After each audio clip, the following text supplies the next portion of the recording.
Allez, chapitre 4. Australia. J'aime bien ce nom de chapitre en vrai. J'en étais fière.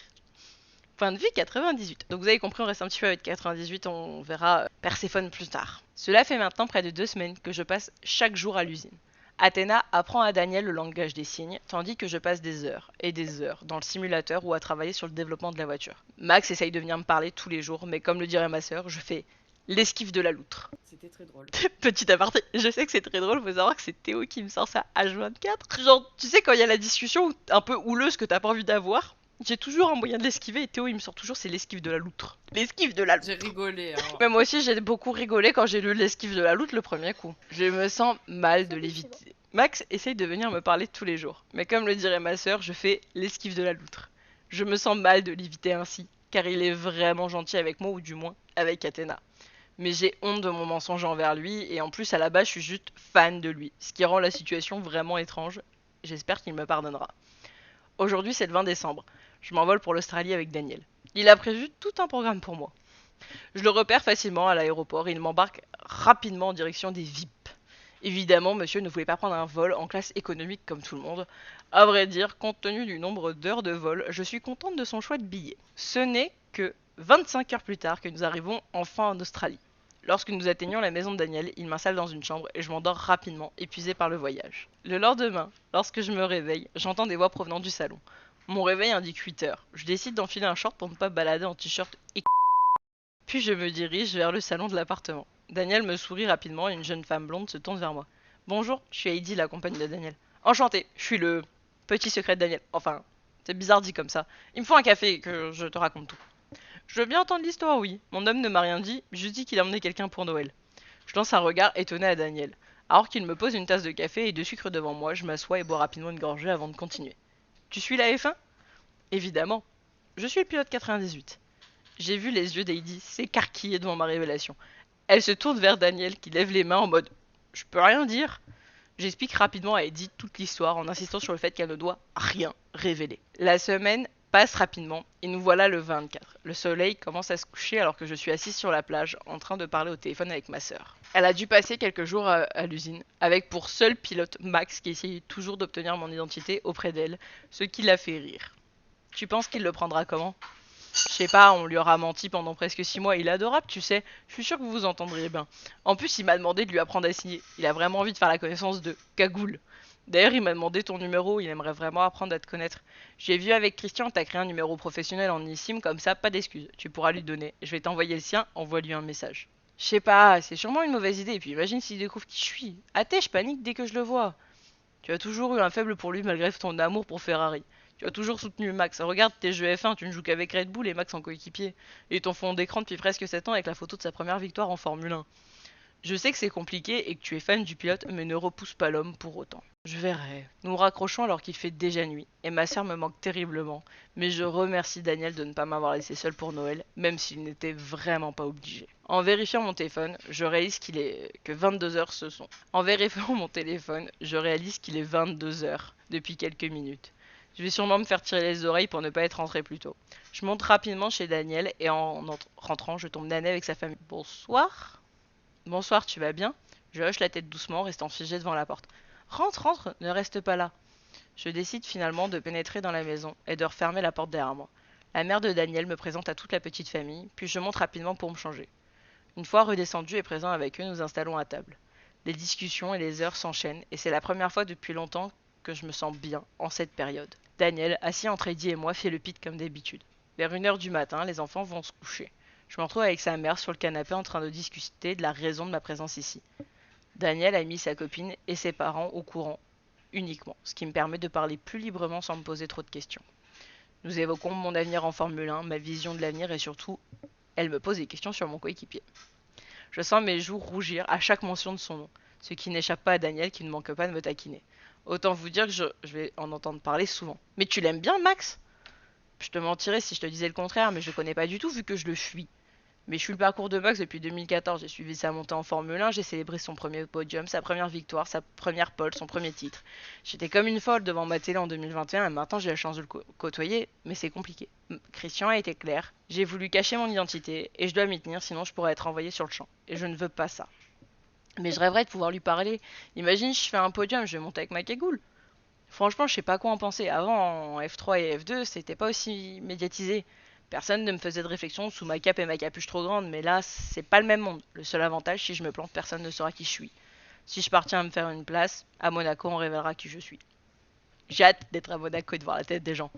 Moi, pas vraiment. À cause de ma condition, j'ai dû me battre pour en arriver là, et pourtant, je sens déjà venir les réflexions. C'est aussi pour ça que j'ai tenu à garder mon identité secrète. Athéna va en prendre pour son grade aussi, c'est sûr. C'est ma sœur. Et puis, je suis inquiète, mes parents pourraient me retrouver et débarquer à tout moment. Tu ne m'en as jamais parlé. Et c'est pas près d'arriver. Dani, je me sens pas prête à en parler. Pas de soucis, petit renard. Arrête avec ce surnom, il est nul. Nous décidons de nous coucher vers 3 heures du matin. Mon cerveau est pris dans un tourbillon de pensées et d'inquiétude. Que va-t-il se passer avec Max, le nouvel an, la saison, tant de questions qui tournent en boule dans ma tête. Je m'empresse de vérifier mon téléphone posé sur la table de chevet et découvrir un nouveau message. Je fais glisser mon doigt sur l'écran pour ouvrir le texto de ma soeur. Elle m'a envoyé le numéro de Max. Alors là, c'est les textos, je vais pas vous lire qui est qui à chaque fois, d'accord? Je vais juste lire les lignes. Vous le voyez, de toute façon, c'est indiqué à l'écran. Bonsoir Max, c'est 98. Athéna m'a dit que tu voulais me parler, que puis-je pour toi? À peine ai-je eu le temps de verrouiller mon téléphone qu'un nouveau message arrive. Bonsoir, il est à peine 11 heures. Je suis pas en Europe, je suis chez des amis en Australie, 3 heures du matin. En Australie? Daniel y est aussi. Je viens de borner ton numéro car vu que tu me fuis, confirmé pas raté. Je me suis dit que par un message tu accepterais peut-être de discuter avec moi. Puis c'est pas sympa d'être complètement seul, donc je sais que tu as hâté à tes côtés, mais que si t'as besoin de parler pilotage, n'hésite pas. Je sais qui il est, il m'a fait prendre l'avion avec lui. Comment tu l'as supporté toutes ces années? Grande question. Elle me l'a dit aussi quand je lui ai au téléphone. Ok, je te ferai pas aussi par message. Bon, mes blagues sont nulles. Mais moi, je sais pas, à force, je dois développer un super pouvoir de supporter le relou. En vrai, j'adore ce mec, c'est clairement un ami. J'espère que cette blague ne résume pas ton humour. J'ai peur. Sinon, je peux t'appeler comment? 98, pas très personnel? Petit mystère? Oui, j'ai entendu Christian. Pourquoi un surnom? 98, c'est bien. Non, c'est nul. Klein de Vos. Tu parles néerlandais. Alors là, je vais pas vous lire la phrase en néerlandais, les gars, parce que ça fait peur à entendre. Il lui dit, j'ai appris pour communiquer avec le petit nom de la team. La conjugaison n'est pas ouf, mais ça va. Et je suis pas petit, toi tu es petit. Tu es officiellement renommé dans mon téléphone Klein Louis. Ok, je retiens. Pourquoi d'ailleurs je suis roux? Roux comme Athé? Oui, comme Athéna. T'as l'air proche d'elle. Jaloux, monsieur? Absolument pas. Mais touche à un seul de ses cheveux et tu ne remonteras jamais dans une monoplace. Cette femme, j'y tiens énormément. Elle est ma famille, ma confidente, ma meilleure amie. Je ne tolérerai pas que quelqu'un touche un seul de ses cheveux. 3 petits points. Moi j'ai eu l'image, mais s'il faut lire, c'est écrit. Oh, oh. Non, non, non, je dirais pas en néerlandais, singe. C'est hors de question. Je peux paraître sec, mais elle est tout ce que j'ai aujourd'hui. C'est ultra égoïste que je vais te dire, mais pour l'instant, j'ai besoin qu'elle soit à 100% avec moi. J'ai besoin de l'appeler à 3 heures du matin, j'ai besoin de pouvoir débarquer chez elle n'importe quand, j'ai besoin d'elle comme jamais tu n'auras besoin de quelqu'un. On a une relation incroyable, uniquement amicale, voire même fraternelle. Je ne suis pas jaloux, mais sans elle, je ne suis rien. J'ai besoin d'elle comme t'as besoin d'eau. Elle me dit demain, arrête la Formule 1, je stoppe tout. Elle est ma moitié, et jusqu'à Monaco, jusqu'à la révélation, jusqu'à la fin de mon isolement, j'ai besoin d'elle. Si tu veux sortir avec elle, ok, mais après Monaco, c'est tout ce que je demande. J'ai besoin d'un endroit où je peux me réfugier, et ce sont ses bras à elle. Et uniquement les siens. Demain, elle se met en couple, je peux pas débarquer chez elle, je perds trop, j'ai besoin qu'elle soit avec moi jusqu'à Monaco. I point. Je comprends. Non, je comprends pas. Enfin, c'est bizarre. Bizarre. Ta relation avec elle, je compte pas sortir avec elle, ce n'est pas dans mes plans. Je pense que je pourrais devenir très ami avec elle, mais fin de l'histoire. Par contre, tu as l'air d'avoir une sacrée relation avec elle. La seule info que je te donnerai, et ce jusqu'à Monaco, Athéna est ma sœur. Ma triplette pour être exact. Il y a Athéna, Perséphone et moi. Ne me cherche pas, je suis un vrai fantôme. Aucune photo, aucun réseau social à part mon Insta, 98F1. Rien du tout. On reprend. Je comprends mieux. Bon, je vais te laisser, un footing m'attend, et vu là où tu es, tu devrais dormir. À bientôt, Kleinevos. À la prochaine, Max. Joyeux Noël. Je capture l'écran des messages et les envoie à AT. Faisant de cela le plus gros mensonge que je n'ai jamais dit. Je n'ai pas trop réfléchi, mais s'il doit me connaître, je veux pas me tromper en parlant de mon autre moi. J'envoie aussi ma conversation avec Lucas. Bien sûr, je ne veux pas me tromper en parlant de mon autre moi. Bien sûr, je supprime la menace à Max. En réalité, je m'inquiète de leur relation. Athée est tellement douce et gentille, tout le monde l'aime, et je suis pas particulièrement jalouse d'elle, mais plutôt de sa facilité à se faire des amis et à avoir une vie heureuse. Je suis pas vraiment dans un bon état d'esprit en ce moment, en fait, ça fait déjà quelques années. Sous poids de ces pensées sombres, je m'abandonne à un sommeil troublé par des cauchemars et des malheurs. Perséphone. Alors que je commence à sombrer dans le sommeil, mon téléphone vibre et s'allume. Coucou ma belle! On a une soirée au Jimmy's à Monaco pour le nouvel an. Des pilotes de Formule 1 ont réservé pour la soirée. On bosse donc, et avec un gros cachet. Tu n'as pas le choix, et au pire tu ne feras pas la complète, mais j'ai besoin de toi, c'est toi la star.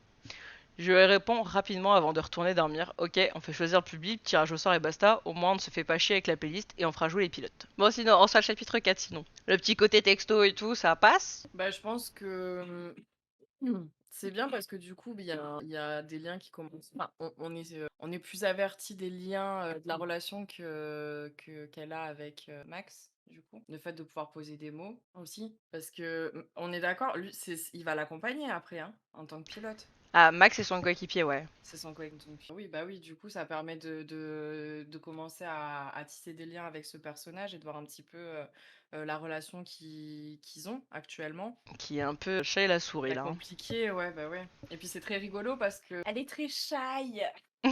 On se demande pourquoi. Parce que Tu l'as bien vécu ton petit perso. parce qu'il est fan absolu de Max. Alors, pour ceux qui se posent la question, non, non, je suis pas fan de Verstappen. Absolument pas. Non, pas du tout. Pas du tout. C'est assez facile de décrire. En fait, c'est simple, j'ai pris mes sensations. Franchement, le jour où je me retrouve face à lui, mais les gars, je suis pas foutu d'aligner deux mots. Hein. Vraiment, genre, je pourrais pas aligner deux mots le jour où je suis face à Max. Je le sais d'avance. C'est ça, c'est. Non, du tout, elle casse les pieds H24 avec son Max. Je casse pas H24 les pieds avec mon Max. Mais j'avoue que Maxou c'est le meilleur, alors me faites pas chier. Je suis d'accord. Tous les fans de Formule 1 en sueur, les fans d'Hamilton qui me détestent, ça y est, c'est bon. Mais bon, à part ça, en soi, est-ce que le chapitre 4, dans l'avancement, en soi, le rythme qui est mis, est-ce que ça vous va? Oui, parce que tu commences à tisser des liens entre les persos qui vont être proches de ton personnage, enfin de l'un de tes personnages principaux. Donc, il faut bien commencer par là et la bien entamer. Bah, ça consolide les liens qui sont déjà tissés avec l'équipe auparavant. Là, tu t'intègres un personnage qui est quand même important, qui va avoir un lien étroit avec ton personnage principal. Oui, franchement, personnellement, je me suis pas ennuyée, quoi. Le rythme est bon. Ok, bon bah c'est cool. Des informations à donner ou c'est bon, on passe au chapitre 5. Ah, si, par contre, du coup, j'aurais bien aimé avoir la traduction. Alors, Kleine Vos, ça signifie petit renard. Minch Luif, ça signifie petit lion. D'accord. On va d'ailleurs, tu retrouveras le surnom plus tard avec un IJ à la fin, c'est Malion. Genre c'est mon lion Malion, tu vois, c'est le Ok. dans ce C'est sens-là. Pas forcément, en- en- tu ok. verras avec l'histoire de coucherie, il va y avoir. Mais tu verras Et ça la plus tard. grande phrase, là, même si la conjugaison, ça va pas, du coup, avec les fautes et tout ça. Alors, la grande phrase, je ne vous la lirai toujours pas en néerlandais, hein, pas clair. Ça veut dire j'ai appris pour communiquer avec le petit lion de la team. Ok. Kleine, ça veut vraiment dire petit. Donc ça, tu vas le retrouver plusieurs fois parce que résultat, Max est en néerlandais. Alors, faut vous dire quand même que de base, tous les pilotes et tout ça ne parlent qu'anglais. Quasiment en fait entre eux parce que c'est un peu la langue c'est la langue internationale. En fait, ils parlent à tel point qu'il y a des fois, par exemple, Charles Leclerc, pilote monégasque, donc il parle français. Il y a des fois, il est en français, il trouve plus ses mots en français, il va te sortir des trucs en anglais. Mais parce que Communiquer comme ça. c'est ça. Et donc en fait, là, ce qui va être rigolo, c'est que effectivement, 98 ne parle pas très bien en fait néerlandais, mais c'est vertu de l'apprendre pour pouvoir communiquer avec Max aussi. Preuve qu'en soi, elle donne un effort. Chaque conversation, il est là, limite, je le connaîtrais plus qu'en le voyant. Laisse Maxou en paix, toi. Et puis on entend bien qu'elle le suit depuis un certain temps, hein. C'est ça. Donc là, elle est face à son héros, à son idole. Ouais, concrètement, parce que là, ça s'est développé un petit peu plus tard. En fait, il y a plus tard en fait une grosse conversation entre Max et 98 par SMS où en fait 98 lui dit mais mon seul intérêt à avoir commencé à regarder la Formule 1 c'est que tu y étais et il lui fait comment ça. Ben en fait 98 sort le nom d'un pilote français qui était en Formule 3 avec Max. Il fait bah je le connais, c'est un ami et en fait je suis tombé dingue de ta manière de conduire, ta manière de dépasser. Et en fait, elle lui fait un truc, un pavé long, où en fait, elle lui dit juste, en fait, je suis fan de toi. Et c'est très rigolo parce que c'est ça, c'est je t'aime, j'aime le pilote. Et c'est très rigolo parce que résultat, t'es là en mode. Et vraiment, derrière, en fait, la réaction de Max, il est là, il fait, genre, t'as trois petits points. Et derrière, il fait, comment ça t'es fan de moi et 98 qui fait bah écoute c'est un petit peu compliqué mais si aujourd'hui bah, je fais de la Formule 1 c'est un peu de ta faute quoi. Ouais, Que bah c'est oui. pas qu'en fait j'avais peur de te parler c'est juste que bah, t'es médité t'es passé par dessus. Que ça vous allez le découvrir 98 est particulièrement timide et Pipipou. et fuit les relations amicales et amoureuses. Ça, vous allez le voir, c'est très rigolo. J'ai très bien travaillé dessus. 98, très bon personnage. Dès le départ, le fait qu'il y ait aussi cette clause de confidentialité quant à son identité, bon, mis à part au bout d'un moment, il faut que ce soit viable, hein, faut qu'elle ait des conditions de vie, même en tant que pilote, à minima, t'es obligé à des moments d'enlever ton casque, quoi. C'est ça. Ah oui, c'est ça tout à l'heure que j'ai oublié de dire. Quand elle a passé Noël avec la famille de Daniel, on est d'accord que sur... Enfin, c'est... On est d'accord. Non, il y a un souci du coup par rapport à la clause de confidentialité. Alors, Parce que Daniel, la- lui, il a rien dit, c'est elle qui a pris le pas de le dire à sa copine. Mais par contre, la famille, là. la famille, en fait, ce qui s'est passé, et ça tu découvriras plus tard, la relation entre 98 et Christian, en fait, est extrêmement particulière. Ok. Et la relation entre, en soi, donc Athéna, Perséphone, 98 et Christian est très particulière. Mais ça, tu le verras plus tard. Oui, mais là... Et tu comprendras pourquoi est-ce que Christian, en fait, il la laisse faire ce qu'elle veut. Il s'en Ok, bat les d'accord. couilles en soi, concrètement. Ouais, Mais ça, d'accord. je peux pas. Pour l'instant, je sais que ça vous fait une incompréhension. Mais tant que vous n'avez pas lu la suite, Oui, vous bah pouvez oui, pas ça vient plus comprendre. tard. Ok. Mais ça vient plus tard. L'explication vient plus tard du fait de pourquoi est-ce que, en soi, 98 s'est permis de révéler qui c'est à la famille de Daniel. Et pourquoi est-ce qu'en soi, 98 ne se prendra pas de remontrance sur ce genre d'écart vis-à-vis de Christian. Mais ça, on le saura vraiment plus tard. C'est le chapitre 20. Et je te l'annonce au moment où tu vas le lire, ne m'insulte pas trop fort. Ouais, c'est the fameux chapitre, tu sais, qui s'appelle journal. Oui. Enfin, Journal de bord. article de journal. Il est là le problème. C'est article de journal. C'est pas journal de 98 ou journal de Perséphone là qu'on suit. C'est article de journal. C'est pas la même merde. D'accord. C'est ça. Voilà, promis, tu m'aimeras encore après. Pas beaucoup, mais tu m'aimeras encore après. On verra, faut que je lise. C'est ça.